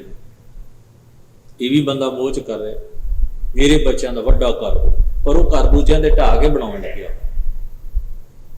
ਉਹ ਆਪਣੇ ਬੱਚਿਆਂ ਦਾ ਵੱਡਾ ਘਰ ਦੂਜਿਆਂ ਦੇ ਘਰ ਭੰਨ ਕੇ ਬਣਾਉਣ ਲੱਗਿਆ, ਦੂਜਿਆਂ ਦੀ ਜੇਬ ਕੱਟ ਕੇ ਬਣਾਉਣ ਲੱਗਿਆ, ਦੂਜਿਆਂ ਦਾ ਹੱਕ ਮਾਰ ਕੇ ਬਣਾਉਣ ਲੱਗਿਆ। ਅਸਿੱਧਾ ਢੰਗ ਹੈ, ਗਲਤ ਤਰੀਕਾ ਹੈ। ਉਹ ਵਿਕਾਰ ਹੈ, ਉਹਦਾ ਲੋਭ ਵਿਕਾਰ ਹੈ, ਉਹਦਾ ਮੋਹ ਵਿਕਾਰ ਹੈ। ਤੋ ਸਤਿਗੁਰੂ ਨੇ ਐਵੇਂ ਸਾਨੂੰ ਬਾਣੀ 'ਚ ਕਿਹਾ ਵੀ ਇਹ ਰੇਸ਼ੋ ਵਿਗੜੀ ਹੋਈ, ਤਵਾਜ਼ਨ ਵਿਗੜਿਆ, ਬੈਲੈਂਸ ਵਿਗੜਿਆ ਹੋਇਆ। ਇਸ ਬੰਦੇ ਨੂੰ ਕੁਦਰਤ ਦੀ ਸਚਾਈ ਦਾ ਗਿਆਨ ਹੈ, ਨਾ ਜੀਵਨ ਦੀ ਸਚਾਈ ਦਾ ਗਿਆਨ ਹੈ, ਨਾ ਇਹਦਾ ਮਨ ਥਾਏ ਹੈ। ਇਹਦਾ ਮਨ ਕੁਰਾਹ ਤੇ ਬਿਮਾਰ ਹੋਇਆ ਪਿਆ। ਇਹ ਬਿਮਾਰ ਮਨ ਵਾਲਾ ਬੰਦਾ ਹੈ। ਇਹਦੇ ਤੋਂ ਹਰ ਇੱਕ ਨੂੰ ਦੂਰ ਰਹਿਣਾ ਚਾਹੀਦਾ ਹੈ। ਖਤਰਨਾਕ ਹੈ। ਕਿੱਥੇ ਕੀ ਕਰੇਗਾ ਕੋਈ ਯਕੀਨ ਨਹੀਂ। ਇਹ ਜਿੱਥੇ ਵੀ ਜਾਏਗਾ ਇਸ ਤਰ੍ਹਾਂ ਦਾ ਹੀ ਵਿਹਾਰ ਕਰੇਗਾ, ਕਿਉਂਕਿ ਬੇਈਮਾਨ ਹੈ, ਧੋਖੇਬਾਜ਼ ਹੈ, ਜਾਲਸਾਜ਼ ਹੈ, ਚੀਟਰ ਹੈ, ਠੱਗ ਹੈ, ਚੋਰ ਹੈ। ਤੋ ਉਹ ਜਿੱਥੇ ਵੀ ਇਹੋ ਜਿਹੀ ਮੈਂਟੈਲਿਟੀ ਵਾਲਾ ਜਿੱਥੇ ਵੀ ਹੋਏਗਾ, ਤੁਸੀਂ ਆਪ ਅੰਦਾਜ਼ਾ ਲਾਓ, ਉੱਥੇ ਉਹ ਖਲਾਰਾ ਹੀ ਪਾਏਗਾ ਆਲੇ ਦੁਆਲੇ, ਕਿਉਂਕਿ ਉਹਦੀ ਸੁਰਤ ਕਿਸੇ ਪਦਾਰਥ ਵਿੱਚ ਜੁੜੀ ਹੋਈ ਹੈ। ਉਹਦੀ ਸੁਰਤ ਜਿਹੜੀ ਹਰ ਇੱਕ ਚੀਜ਼ ਨੂੰ ਕੈਪਚਰ ਕਰਨ ਵਿੱਚ ਜੁੜੀ ਹੋਈ, ਵੀ ਸਭ ਕੁਝ ਦੂਜਿਆਂ ਦਾ ਮੇਰੇ ਕੋਲ ਹੋਵੇ। ਉਹਨੂੰ ਕਿਸੇ ਦੇ ਦੁੱਖ ਦਰਦ ਪੀੜਾ ਦਾ, ਕਿਸੇ ਦੀ ਮਿਹਨਤ ਦਾ, ਕਿਸੇ ਦੇ ਯਕੀਨ ਦਾ, ਕਿਸੇ ਨਾਲ ਰਿਸ਼ਤੇ ਦਾ ਕੋਈ ਮਤਲਬ ਨਹੀਂ। ਉਹ ਉਹਨਾਂ ਨੂੰ ਯੂਜ਼ ਕਰਦਾ। ਇਸ ਲਈ ਮਹਾਰਾਜ ਬਾਣੀ 'ਚ ਕਹਿੰਦੇ ਨੇ, ਇਹ ਸਾਰੇ ਕੁਝ ਮਨ ਦੇ ਨਿਯਮ ਨੇ, ਜਿਹੋ ਜਿਹਾ ਕੋਈ ਅਪਣਾ ਲਵੇਗਾ ਉਹੋ ਜਿਹਾ ਹੋ ਜਾਏਗਾ। ਤੋ ਇਹ ਨਿਯਮ ਅਸੀਂ ਤੁਸੀਂ ਪੈਦਾ ਨਹੀਂ ਕੀਤੇ, ਇਹਨਾਂ ਨਿਯਮਾਂ ਦਾ ਕਰਤਾ ਕਰਨ ਕਾਰਨ ਪ੍ਰਭ ਏਕ ਹੈ। ਇਹ ਦੋਵੇਂ ਤਰ੍ਹਾਂ ਹੀ। ਹੁਣ ਆਪਾਂ ਸਾਰੇ ਰਸਤੇ ਤੋਂ ਲੰਘਣਾ ਚਾਹੁੰਦੇ ਹਾਂ, ਹਰੀ ਲਾਈਟ ਗ੍ਰੀਨ ਲਾਈਟ ਹੁੰਦੀ ਏ, ਹਰੀ ਬੱਤੀ ਹੁੰਦੀ ਹੈ ਤੇ ਅਸੀਂ ਲੰਘ ਜਾਂਦੇ ਹਾਂ। ਜਿਨ੍ਹਾਂ ਨੇ ਇਹ ਲਾਈ ਹੈ ਲਾਲ ਲਾਈਟ ਵੀ ਉਹਨਾਂ ਨੇ ਹੀ ਲਾਈ ਹੈ। ਇਹ ਥੋੜਾ ਵੀ ਲਾਲ ਕੋਈ ਹੋਰ ਲਾ ਗਿਆ ਵੀ ਬੰਦੇ ਰੁਕੇ ਰਹਿਣ ਤੇ ਹਰੀ ਕੋਈ ਹੋਰ ਜੜ ਗਈ। ਰੂਲ ਹੈ, ਉਹਦੇ ਹੀ ਤੁਹਾਨੂੰ ਰੁਕਣਾ ਵੀ ਪਏਗਾ ਤੇ ਚੱਲਣ ਦੀ ਇਜਾਜ਼ਤ ਵੀ ਤੁਹਾਨੂੰ ਸਿਗਨਲ ਹੀ ਦੇਗਾ, ਮੁੜਨ ਦੀ ਇਜਾਜ਼ਤ ਵੀ ਤੁਹਾਨੂੰ ਸਿਗਨਲ ਹੀ ਦੇਗਾ। ਉਹ ਇਸ ਕਰਕੇ ਹੈ ਵੀ ਸਾਰਾ ਕੋਈ ਤਵਾਜ਼ਨ ਬਣਿਆ ਰਹੇ, ਹਰ ਇੱਕ ਨੂੰ ਸਮਾਂ ਮਿਲੇ, ਕੋਈ ਕਿਸੇ ਦੇ ਵਿੱਚ ਨਾ ਵੱਜਦਾ ਫਿਰੇ, ਕੋਈ ਕਿਸੇ ਦਾ ਹੱਕ ਨਾ ਵੀ ਉਹਦੀ ਚੱਲਣ ਦੀ ਵਾਰੀ ਸੀ ਤੇ ਦੂਜਾ ਚਲਿਆ ਜਾਏ। ਪ੍ਰੋਪਰ ਢੰਗ ਨਾਲ ਸਾਰਿਆਂ ਨੂੰ ਇੱਕ ਰੂਲ ਦੇ ਦਿੱਤਾ ਗਿਆ ਵੀ ਰੁਕੋ ਤੇ ਸਾਰੇ ਰੁਕੋ, ਮੁੜਨਾ ਹੈ ਤੇ ਸਾਰੇ ਇਕਸਾਰ ਮੁੜੋ, ਤੁਰਨਾ ਹੈ ਤੇ ਸਾਰੇ ਇਕਸਾਰ ਤੁਰੋ। ਕਿਸੇ ਨਾਲ ਅਨਿਆਂ ਨਾ ਹੋਵੇ, ਜ਼ਬਰਦਸਤੀ ਨਾ ਹੋਵੇ। ਹੁਣ ਉਹਦੇ ਵਿੱਚੋਂ ਜੇ ਬੰਦਾ ਉਹਨੂੰ ਸਾਰੀ ਚੀਜ਼ ਨੂੰ ਛੱਡ ਕੇ ਇੱਕ ਚੀਜ਼ ਚੁੱਕ ਲਵੇ, ਵੀ ਜੇ ਇਹ ਰੈੱਡ ਲਾਈਟ ਨਾ ਲਾਉਂਦੇ ਤਾਂ ਭਲਾ ਇਹਨਾਂ ਦਾ ਕੀ ਜਾਂਦਾ ਸੀ। ਮੈਨੂੰ ਰੁਕਣਾ ਪਿਆ 4 ਮਿੰਟ, ਮੈਨੂੰ ਰੁਕਣਾ ਪਿਆ 2 ਮਿੰਟ, ਮੈਨੂੰ ਰੁਕਣਾ ਪਿਆ 1 ਮਿੰਟ, ਮੇਰਾ 1-2 ਮਿੰਟ ਖਰਾਬ ਹੋਏ, ਇਹ ਤਾਂ ਗਲਤ ਗੱਲ ਹੈ। ਪਰ ਉਹ ਇਹ ਭੁੱਲ ਜਾਂਦਾ ਹੈ ਕਿ ਇਹ ਰੂਲ ਹੈ। ਇਹ ਤੁਹਾਡੇ ਨਾਲ ਨਫ਼ਰਤ ਕਰਦਿਆਂ ਨਹੀਂ ਆਇਆ, ਇਹ ਰੂਲ ਹੈ। ਤੋ ਇਸੇ ਤਰ੍ਹਾਂ ਹੀ ਹੈ, ਪਾਣੀ ਨੂੰ ਅਸੀਂ ਪੀਂਦੇ ਵੀ ਹਾਂ, ਸਾਡੀ ਪਿਆਸ ਬੁਝਾਉਂਦਾ ਹੈ, ਤੇ ਪਾਣੀ 'ਚ ਡੁੱਬ ਕੇ ਬੰਦਾ ਮਰਦਾ ਵੀ, ਪਾਣੀ ਮੌਤ ਵੀ ਬਣਦਾ। ਭੋਜਨ ਖਾਂਦੇ ਹਾਂ, ਜਿਉਂਦੇ ਹਾਂ, ਤੇ ਬਿਮਾਰ ਵੀ ਭੋਜਨ ਖਾ ਕੇ ਹੀ ਹੋ। ਕੁਦਰਤ ਦਾ ਨਿਯਮ ਹੈ। ਅੱਗ ਦੇ ਉੱਤੇ ਰੋਟੀ ਪਕਾਉਂਦੇ ਆ ਤੇ ਅੱਗ 'ਚ ਕਈ ਵਾਰ ਬੰਦਾ ਸੜ ਕੇ ਸੁਆਹ ਵੀ ਹੋ ਜਾਂਦਾ। ਹਰ ਚੀਜ਼ ਦੇ ਦੋਵੇਂ ਪੱਖ ਨੇ, ਦੋਨੇ ਪਹਿਲੂ ਨੇ, ਨੈਗੇਟਿਵ ਪੋਜ਼ਿਟਿਵ, ਉਹਦੀ ਵਰਤੋਂ ਦੇ ਹਿਸਾਬ ਨਾਲ। ਤੋ ਇਹ ਰੂਲ ਅਸੀਂ ਘੜੇ ਨੇ, ਇਹ ਤਾਂ ਕੁਦਰਤ ਦੀ ਦੇਣ ਨੇ, ਕਾਦਰ ਦੀ ਦੇਣ ਨੇ, ਜਿਸ ਨੇ ਕੁਦਰਤ ਨੂੰ ਬਣਾਇਆ। ਤੋ ਪਾਤਸ਼ਾਹ ਜੀ ਇਸ ਕਰਕੇ ਫਰਮਾਉਂਦੇ ਨੇ, ਇਹ ਠੱਗ ਬੂਟੀ ਹੈ ਭਾਈ। ਮੋਹ ਜਿਹੜਾ ਹੈ ਠੱਗ ਬੂਟੀ ਹੈ। ਜਦੋਂ ਵਿਕਾਰ ਬਣ ਜਾਂਦਾ ਤੇ ਸਮਝੋ ਤੁਹਾਨੂੰ ਬੇਹੋਸ਼ੀ ਦੀ ਦਵਾਈ ਮਿਲ ਗਈ। ਤੇ ਪ੍ਰੋਡਕਸ਼ਨ ਕਿਹਦੀ ਹੈ? ਕਰਤੇ ਦੀ। ਪਾਰਟ ਆਫ ਨੇਚਰ ਹੈ, ਪਾਰਟ ਆਫ ਲਾਈਫ। ਇਸ ਕਰਕੇ ਕਹਿੰਦੇ ਨੇ, ਹਰ ਠੱਗ ਜਗ ਕੋ ਠਗੌਰੀ ਲਾਈ, ਹਰ ਕੇ ਵਿਯੋਗ ਕੈਸੇ ਜੀਓ ਮੇਰੀ ਮਾਈ। ਕਬੀਰ ਜੀ ਮਹਾਰਾਜ ਕਹਿੰਦੇ, ਮੈਨੂੰ ਸਮਝ ਆ ਗਈ ਨਾ ਜਦੋਂ ਵੀ ਆਹ ਠੱਗ ਬੂਟੀ ਹੈ। ਜੰਗਲ ਹੈ ਸਾਰਾ, ਜੰਗਲ ਦੇ ਵਿੱਚੋਂ ਹੀ ਵੈਦ ਲੱਭ ਕੇ ਲਿਆਉਂਦੇ ਨੇ ਕੀਮਤੀ ਜੜੀ ਬੂਟੀਆਂ, ਜਿਨ੍ਹਾਂ ਨਾਲ ਉਹ ਦਵਾਈ ਬਣਾ ਕੇ ਤੇ ਰੋਗੀਆਂ ਦਾ ਰੋਗ ਖੰਡਦੇ ਸਨ, ਬਿਮਾਰਾਂ ਦਾ, ਅਪਾਹਜਾਂ ਦਾ, ਜ਼ਖਮੀਆਂ ਦਾ ਇਲਾਜ ਕਰਦੇ ਸਨ। ਤੇ ਠੱਗਾਂ ਨੇ ਉੱਥੋਂ ਹੀ ਇੱਕ ਬੂਟੀ ਵੀ ਲੱਭ ਲਈ, ਜਿਹੜੀ ਬੇਹੋਸ਼ ਕਰਕੇ ਲੋਕਾਂ ਨੂੰ ਲੁੱਟ ਕੇ ਲੈ ਜਾਂਦੇ ਸੀ। ਹੁਣ ਕਮਾਲ ਦੀ ਗੱਲ ਵੇਖੋ, ਚਲੋ ਬਾਕੀ ਬੂਟੀਆਂ ਛੱਡ ਦਿਓ, ਉਹ ਠੱਗ ਬੂਟੀ ਜਿਹੜੀ ਸੀ ਨਾ, ਬੇਹੋਸ਼ ਕਰਨ ਵਾਲੀ ਦਵਾ, ਉਹਨੂੰ ਵੈਦ ਵੀ ਵਰਤਦੇ। ਕਿਸੇ ਬੰਦੇ ਨੂੰ ਜ਼ਖਮ ਹੋਇਆ, ਉਹਦਾ ਜ਼ਖਮ ਸੀਣਾ ਸੀ, ਤੇ ਉਹਨੇ ਉਹ ਬੇਹੋਸ਼ੀ ਦੀ ਦਵਾਈ ਉਹਨੂੰ ਦਿੱਤੀ ਵੀ ਇਹਨੂੰ ਪੀੜਾ ਦਾ ਅਨੁਭਵ ਨਾ ਹੋਵੇ, ਮੈਂ ਇਹਦੇ ਟਾਂਕੇ ਲਾ। ਬੰਦਾ ਵੱਢਿਆ ਪਿਆ, ਉਹਨੇ ਉਹਨੂੰ ਬੇਹੋਸ਼ੀ ਦੀ ਦਵਾਈ ਦਿੱਤੀ, ਉਹੀ ਠੱਗ ਬੂਟੀ, ਉਹੀ ਬੂਟੀ ਉਹਨੇ ਵਰਤੀ ਤੇ ਉਹੀ ਬੂਟੀ ਠੱਗ ਵਰਤ ਰਿਹਾ, ਰਾਹ ਵਿੱਚ ਜਾਂਦੇ ਮੁਸਾਫਰ ਨੂੰ ਬੇਹੋਸ਼ ਕਰਕੇ ਉਹਦਾ ਸਮਾਨ ਲੁੱਟਣ ਲਈ। ਚੀਜ਼ ਇੱਕੋ ਹੀ ਹੈ, ਵਰਤੋਂ ਦੋ ਬੰਦੇ ਕਰ ਰਹੇ ਨੇ, ਦੋਵਾਂ ਦੀ ਮਨਸ਼ਾ ਵੱਖਰੀ ਵੱਖਰੀ। ਇਸ ਵਾਸਤੇ ਮਹਾਰਾਜ ਫਰਮਾਉਂਦੇ ਨੇ, ਮੈਨੂੰ ਜਦੋਂ ਇਸ ਠੱਗ ਬੂਟੀ ਦੀ ਸਮਝ ਆ ਗਈ ਵੀ ਐਸ ਰੇਸ਼ੋ ਤੇ ਜਾ ਕੇ ਤਵਾਜ਼ਨ ਵਿਗੜ ਜਾਂਦਾ, ਐਸ ਪਾਸੇ ਦੀ ਜਿਹੜੀ ਅਟੈਚਮੈਂਟ ਹੈ ਗਲਤ ਪਾਸੇ ਦੀ, ਇਹ ਜੀਵਨ ਨੂੰ ਕਰਾਹ ਪਾ ਦਿੰਦੀ ਹੈ, ਉਦੋਂ ਮੈਨੂੰ ਸਮਝ ਆ ਗਈ ਵਾਹਿਗੁਰੂ ਨੇ ਸੰਸਾਰ ਵਿੱਚ ਕੁਝ ਵੀ ਗਲਤ ਪੈਦਾ ਨਹੀਂ ਕੀਤਾ। ਪੂਰੇ ਕਾ ਕੀਆ ਸਭ ਕਿਛ ਪੂਰਾ, ਘਟ ਵੱਧ ਕਿਛ ਨਾਹੀ, ਨਾਨਕ ਗੁਰਮੁਖ ਐਸਾ ਜਾਣੈ ਪੂਰੇ ਮਾਹੇ ਸਮਾਹੀ। ਫਿਰ ਉਸ ਵਾਹਿਗੁਰੂ ਪਰਮੇਸ਼ਰ ਵਾਹਿਗੁਰੂ ਦੇ ਇਸ ਕਰਨੀ ਦੇ ਉੱਤੇ ਮੈਨੂੰ ਅਚਰਜ ਹੋਇਆ, ਵਿਸਮਾਦ ਹੋਇਆ, ਤੇ ਮੈਂ ਉਹਦੀ ਕੁਦਰਤ ਤੋਂ ਸਦਕੇ ਗਿਆ ਤੇ ਉਸ ਵਾਹਿਗੁਰੂ ਦੇ ਹੁਕਮ ਤੋਂ ਵਾਰਨੇ ਗਿਆ ਵੀ ਵਾਹਿਗੁਰੂ ਤੂੰ ਬੜਾ ਬਿਆਨਤ ਹੈ। ਗਈ ਠਗੌਰੀ, ਠੱਗ ਪਹਿਚਾਨਿਆ, ਜੋ ਅਖੀਰ ਦੇ ਉੱਤੇ ਸ਼ਬਦ ਉਹਨਾਂ ਵਰਤਿਆ। ਕਹਿੰਦੇ ਨੇ ਜਦੋਂ ਮੈਨੂੰ ਵਾਹਿਗੁਰੂ ਦੀ ਸਮਝ ਪਈ ਤੇ ਮੈਂ ਹੁਣ ਸੋਚਦਾ, ਹਰ ਕੇ ਵਿਯੋਗ ਕੈਸੇ ਜੀਓ ਮੇਰੀ ਮਾਈ, ਮੈਂ ਵਾਹਿਗੁਰੂ ਤੋਂ ਬਿਨਾਂ ਵਿਜੋਗ ਭਾਵ ਵਿਛੋੜੇ ਵਿੱਚ ਜੀ ਨਹੀਂ ਸਕਦਾ। ਮੇਰਾ ਆਤਮਿਕ ਜੀਵਨ ਤੇ ਵਾਹਿਗੁਰੂ ਦੇ ਮਿਲਾਪ ਤੇ ਉਹਦੀ ਸੋਭਤ ਵਿੱਚ ਹੈ, ਉਹਨੂੰ ਮਾਨਣ ਵਿੱਚ ਹੈ, ਉਹਦੀ ਨੇੜਤਾ ਵਿੱਚ ਹੈ। ਤੋ ਰੰਭ ਦੇ ਵਾਕ ਵਿੱਚ ਕਹਿੰਦੇ ਨੇ, ਕੌਣ ਕੋ ਪੂਤ ਪਿਤਾ ਕੋ ਕਾਕੋ। ਜਦੋਂ ਮੇਰੇ ਅੰਦਰੋਂ ਠੱਗ ਮੂਰੀ ਭਾਵ ਮੋਹ ਦਾ ਪਸਾਰਾ ਘਟ ਗਿਆ ਹੈ ਤੇ ਹੁਣ ਮੈਨੂੰ ਸਮਝ ਆਈ ਕੌਣ ਕਿਸੇ ਦਾ ਬਾਪ ਹੈ, ਕੌਣ ਕਿਸੇ ਦਾ ਪੁੱਤਰ ਹੈ। ਭਾਵ ਪਿਤਾ ਤੇ ਪੁੱਤਰ ਦੇ ਜਿਹੜੇ ਰਿਲੇਸ਼ਨ ਨੇ, ਜਿਹੜੇ ਸੰਬੰਧ ਨੇ, ਇਹ ਵੀ ਇੱਕ ਲਿਮਟ ਵਿੱਚ ਨੇ। ਜਿਸ ਘਰ ਅਜੇ ਬੱਚਾ ਪੈਦਾ ਨਹੀਂ ਹੋਇਆ, ਉਹਦਾ ਬੱਚਾ ਕਿਹੜਾ ਤੇ ਉਹ ਕਿਹਦਾ ਬਾਪ ਹੈ। ਜਦੋਂ ਉਹਨਾਂ ਵਿੱਚੋਂ ਇੱਕ ਨਹੀਂ ਰਹੇਗਾ ਤੇ ਉਸ ਰਿਸ਼ਤੇ ਨੂੰ ਕਿਵੇਂ ਮਾਣੇਗਾ? ਸਵਾਈ ਯਾਦ ਤੋਂ, ਸਵਾਈ ਮੈਮਰੀ ਦੇ ਵਿੱਚ ਪਈ ਹੋਈ ਚੀਜ਼ ਤੋਂ। ਉਹ ਦੁਬਾਰਾ ਉਸ ਰਿਲੇਸ਼ਨ ਨੂੰ ਕਿਵੇਂ ਮਾਣੇਗਾ ਜਿਹਦਾ ਬਾਪ ਚਲਿਆ ਗਿਆ ਦੁਨੀਆ ਤੋਂ? ਉਹ ਕਿਵੇਂ ਮਾਣੇ ਆਪਣੇ ਬਾਪ ਦੀ ਮੁਹੱਬਤ ਨੂੰ, ਜਿਹੜੀ ਉਹਨੇ ਪਹਿਲਾਂ 20 ਸਾਲ 40 ਸਾਲ ਮਾਣੀ? ਹੁਣ ਕਿੱਥੋਂ ਮਾਣੇ? ਹੁਣ ਤਾਂ ਉਹਦੇ ਦਿਮਾਗ 'ਚ ਯਾਦਾਂ ਹੀ ਪਈਆਂ ਨਹੀਂ, ਇਵੇਂ ਹੋਇਆ ਜੋ ਉਹਨੇ ਮਾਣਿਆ 40 ਸਾਲ, ਜਿੰਨੀ ਸੰਗਤ, ਚੰਗੀਆਂ ਮਿੱਠੀਆਂ ਕੌੜੀਆਂ ਖੱਟੀਆਂ ਹਰ ਤਰ੍ਹਾਂ ਦੀਆਂ ਯਾਦਾਂ, ਹੁਣ ਤਾਂ ਉਹ ਮੈਮਰੀ ਹੈ ਨਾ ਜਿਹਦੇ ਸਹਾਰੇ ਉਹਦੇ ਦਿਮਾਗ 'ਚ ਆਉਂਦਾ ਹੈ, ਇੱਕ ਰਿਲੇਸ਼ਨ ਬਣਿਆ ਹੋਇਆ। ਬੇਸਿਕਲੀ ਭਗਤ ਕਬੀਰ ਜੀ ਮਹਾਰਾਜ ਕਹਿੰਦੇ ਨੇ, ਕਿਹੜੀ ਚੀਜ਼ ਹੈ ਜਿਹੜੀ ਪਿਓ ਤੇ ਪੁੱਤਰ ਦੇ ਵਿਚਕਾਰ ਉਹਨਾਂ ਦੋਨਾਂ ਨੂੰ ਜੋੜਦੀ ਹੈ, ਦੋ ਜੀਵਨ ਨੂੰ ਇੱਕ ਸੂਤ ਵਿੱਚ ਪਰੋ ਦਿੰਦੀ ਹੈ? ਮੋਹ। ਬੰਦਾ ਰੋਂਦਾ ਤੇ ਕਿਹੜੀ ਚੀਜ਼ ਦਾ ਕਰਕੇ ਰੋਂਦਾ? ਮੋਹ ਕਰਕੇ। ਯਾਦ ਕਰਦਾ ਤੇ ਕਿਹੜੀ ਚੀਜ਼ ਕਰਕੇ ਕਰਦਾ? ਮੋਹ ਕਰਕੇ। ਕਿੱਡੀ ਪਾਵਰਫੁਲ ਚੀਜ਼ ਹੈ। ਤੇ ਜਿਨ੍ਹਾਂ ਦਾ ਮੋਹ ਟੁੱਟ ਜਾਏ ਜਿਉਂਦਿਆਂ ਹੀ, ਜਰਾ ਸੋਚੋ, ਕਈ ਐਸੇ ਨੇ ਨਿਰਮੋਹੀ ਹੋ ਜਾਂਦੇ ਨੇ, ਉਹ ਕਹਿੰਦੇ ਤੂੰ ਨਹੀਂ ਮੇਰਾ ਪਿਓ, ਜਾ ਚਲਿਆ ਜਾ। ਤੇ ਕੋਈ ਸੁਨੇਹਾ ਵੀ ਲੈ ਕੇ ਆਏ ਨਾ ਵੀ ਤੁਹਾਡਾ ਬਜ਼ੁਰਗ ਬਿਮਾਰ ਹੋ, ਕਹਿੰਦੇ ਅਸੀਂ ਕਰੀਏ। ਉਹਨਾਂ ਨੂੰ ਕੋਈ ਇਹ ਵੀ ਸੁਨੇਹਾ ਦੇ ਜਾਏ ਵੀ ਦੁਨੀਆ ਤੋਂ ਚੱਲ ਵਸੋ, ਕਹਿੰਦੇ ਫਿਰ ਕੀ, ਅਸੀਂ ਤੁਹਾਨੂੰ ਕਦੋਂ ਦਾ ਘਰੋਂ ਕੱਢਿਆ। ਭਰਾ ਨਾਲ ਨਹੀਂ ਬੋਲਦਾ। ਤੰਗੀ ਦੇ ਵਿੱਚ ਵੀ ਹੋਣ ਨਾ ਉਹ ਇੱਕ ਦੂਜੇ, ਉਹ ਕਹਿੰਦੇ ਠੀਕ ਹੈ। ਜਦੋਂ ਅਗਲੇ ਤੁਸੀਂ ਇੱਥੇ ਵੇਖੋ, ਚਲੋ ਉਹ ਤਾਂ ਦੂਰ ਦੀ ਕਹਾਣੀ ਹੈ, ਜਦੋਂ ਇੱਕ ਦੂਜੇ ਦਾ ਹੱਕ ਮਾਰ ਕੇ ਚੱਲਦਾ ਬਣਦਾ ਹੈ, ਉਹਨੂੰ ਉਸ ਵੇਲੇ ਅਹਿਸਾਸ ਨਹੀਂ ਹੁੰਦਾ ਵੀ ਇਹ ਵਿਚਾਰਾ ਕੀ ਕਰੇਗਾ। ਇੱਕ ਭਰਾ ਜਦੋਂ ਦੂਜੇ ਭਰਾ ਦਾ ਸਾਰਾ ਕੁਝ ਲੁੱਟ ਪੁੱਟ ਕੇ, ਧੋਖਾ ਦੇ ਕੇ ਉਸ ਰਿਸ਼ਤੇ ਨੂੰ ਮਿਸਯੂਜ਼ ਕਰਕੇ ਨਿਕਲ ਜਾਂਦਾ ਹੈ, ਤੇ ਉਹ ਨਿਰਮੋਹੀ ਹੁੰਦਾ ਹੈ, ਤਾਂ ਹੀ ਨਿਕਲਦਾ ਹੈ ਨਾ ਇਸ ਤਰ੍ਹਾਂ। ਜਿੱਥੇ ਪ੍ਰੇਮ ਹੋਵੇ ਉੱਥੇ ਤਾਂ ਬੰਦਾ ਮਰ ਮਿਟਦਾ ਹੈ, ਉੱਥੇ ਤੇ ਹੱਥਾਂ ਨਾਲ ਛਾਂ ਕਰਦਾ ਉਹਦੇ ਸਿਰ ਦੇ ਉੱਤੇ ਵੀ ਇਹਨੂੰ ਤਕਲੀਫ ਨਾ ਹੋ। ਭਗਤ ਕਬੀਰ ਜੀ ਨੇ ਕੈਸਾ ਡੂੰਘਾ ਨੁਕਤਾ ਸਾਡੇ ਸਾਹਮਣੇ ਰੱਖਿਆ। ਉਹ ਕਹਿੰਦੇ, ਕੌਣ ਕੋ ਪੂਤ ਪਿਤਾ ਕੋ ਕਾਕੂ। ਰਿਐਲਿਟੀ ਦੇ ਵਿੱਚ ਅਸੀਂ ਜੁੜੇ ਹਾਂ ਇਸ ਰਿਸ਼ਤੇ ਵਿੱਚ, ਤੇ ਇਸ ਤੰਦ ਕਰਕੇ ਕੌਣ ਮਰੈ ਕੋ ਦੇ ਸੰਤਾਪ। ਕੌਣ ਮਰਦਾ ਹੈ? ਕੌਣ ਕਿਸੇ ਨੂੰ ਦੁੱਖ ਦਿੰਦਾ ਹੈ? ਮੋਹ ਦਾ ਵੱਜਾ ਬੰਦਾ ਦੁਖੀ ਹੁੰਦਾ ਹੈ। ਕੋਈ ਇਸ ਕਰਕੇ ਮਰਦਾ ਵੀ ਮੈਂ ਦੂਜੇ ਨੂੰ ਦੁਖੀ ਕਰਨਾ। ਜੇ ਉਹਦੇ ਅੰਦਰ ਮੋਹ ਨਹੀਂ ਤੇ ਅਗਲਾ ਦੁਖੀ ਹੋਏਗਾ ਹੀ ਨਹੀਂ। ਆਪਾਂ ਖਬਰਾਂ ਪੜ੍ਹਦੇ ਹਾਂ ਰੋਜ਼, ਟੀਵੀ ਦੇ ਉੱਤੇ ਆਉਂਦਾ ਫਲਾਂ ਜਗ੍ਹਾ ਤੇ ਇੰਨਾ ਹੋ ਗਿਆ, ਉਹ ਕਹਿੰਦੇ ਅੱਛਾ ਮਾੜੀ ਗੱਲ ਹੋਈ। ਕਦੇ ਅੱਖ 'ਚ ਅੱਥਰੂ ਆਉਂਦਾ,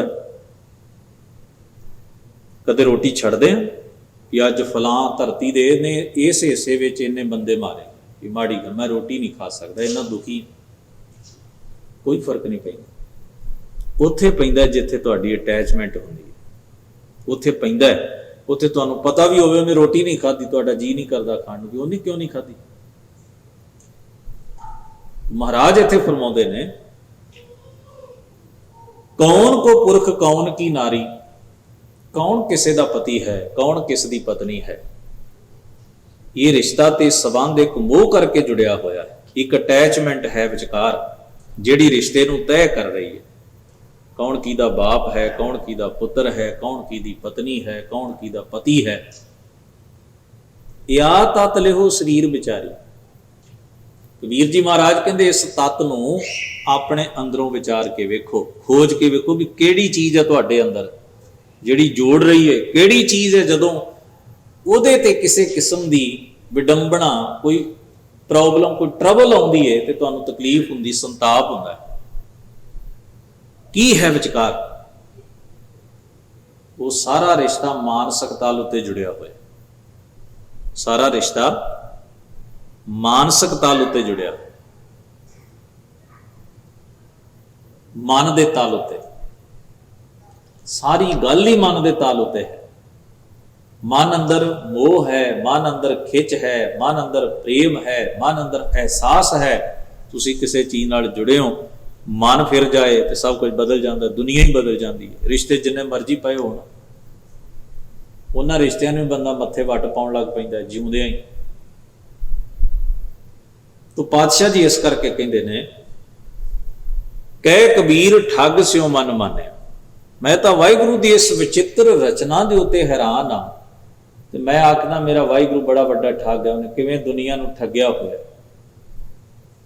ਇੱਕ ਚੀਜ਼ ਨੂੰ ਦੂਜੀ ਚੀਜ਼ ਨਾਲ ਜੋੜਿਆ ਹੋਇਆ। ਹਰ ਚੀਜ਼ ਆਪਸ ਵਿੱਚ ਜੁੜੀ ਹੋਈ ਹੈ, ਤੰਦ ਨਾਲ ਤੰਦ ਜੋੜ ਕੇ ਉਹਨੇ ਸੰਸਾਰ ਸਿਰਜਿਆ। ਰੁੱਖ ਹਵਾ 'ਚ ਨਹੀਂ ਲਟਕ ਰਿਹਾ, ਹਵਾ ਬਿਨਾਂ ਸੰਸਾਰ ਤੋਂ ਨਹੀਂ। ਧਰਤੀ ਨੂੰ ਆਪਣੀ ਜ਼ਿੰਮੇਵਾਰੀ ਦਿੱਤੀ ਹੋਈ ਹੈ, ਧਰਤੀ ਆਪਣੀ ਮਰਜ਼ੀ ਨਹੀਂ ਕਰਦੀ। ਹਵਾ, ਪਾਣੀ, ਅੱਗ ਆਪਣੇ ਨਿਯਮ 'ਚ ਬੱਝੇ ਹੋਏ ਕਾਰਜਸ਼ੀਲ ਨੇ। ਹਰ ਚੀਜ਼ ਦੂਜੀ ਚੀਜ਼ ਨਾਲ ਬਿਲਕੁਲ ਅਟੈਚ ਹੈ। ਇਹਨੂੰ ਆਪਾਂ ਕਹਿੰਦੇ ਹਾਂ ਸਹਿਯੋਗ ਕਰਨਾ। ਸਾਰੀ ਕੁਦਰਤੀ ਸਹਿਯੋਗੀ ਹੈ ਇੱਕ ਦੂਜੇ ਦੀ। ਵੇਖੋ ਕਿੰਨੀ ਵੱਡੀ ਗੱਲ ਮਹਾਰਾਜ ਨੇ ਕਹਿ ਦਿੱਤੀ। ਸਤਿਗੁਰੂ ਫਰਮਾਉਂਦੇ ਨੇ, ਗਈ ਠਗੌਰੀ ਠੱਗ ਪਹਿਚਾਨਿਆ।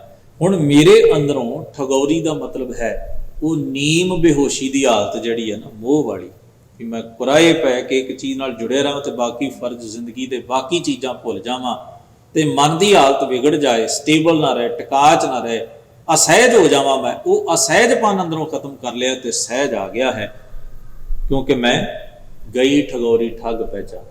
ਮੈਂ ਪਰਮੇਸ਼ਰ ਨੂੰ ਪਹਿਚਾਨ ਲਿਆ ਜਿਨੇ ਇਹ ਸੰਸਾਰ ਪੈਦਾ ਕੀਤਾ ਹੈ, ਜਿਸ ਨੇ ਮੋਹ ਤੇ ਅਟੈਚਮੈਂਟ ਪੈਦਾ ਕੀਤੀ। ਗਰੀਬ ਨਵਾਜ ਮਿਹਰ ਕਰਨ, ਸ਼ਬਦ ਦਾ ਭਾਵ ਸਾਡੇ ਮਨਾਂ ਵਿੱਚ ਵਸੇ। ਸਾਰੀ ਸੰਗਤ ਨੂੰ ਮਹਾਰਾਜ ਦਰੋਂ ਕਰੋ ਨਾਮਦਾਨ, ਚੜ੍ਹਦੀ ਕਲਾ ਦੀ ਦਾਤ ਬਖਸ਼ਿਸ਼ ਕਰਨ। ਭੁੱਲ ਚੁੱਕ ਦੀ ਖਿਮਾ, ਅਦਬ ਸਹਿਤ ਗੁਰੂ ਫਤਿਹ ਨਾਲ ਸਾਂਝ ਬਣਾਓ। ਵਾਹਿਗੁਰੂ ਜੀ ਕਾ ਖਾਲਸਾ, ਵਾਹਿਗੁਰੂ ਜੀ ਕੀ ਫਤਿਹ।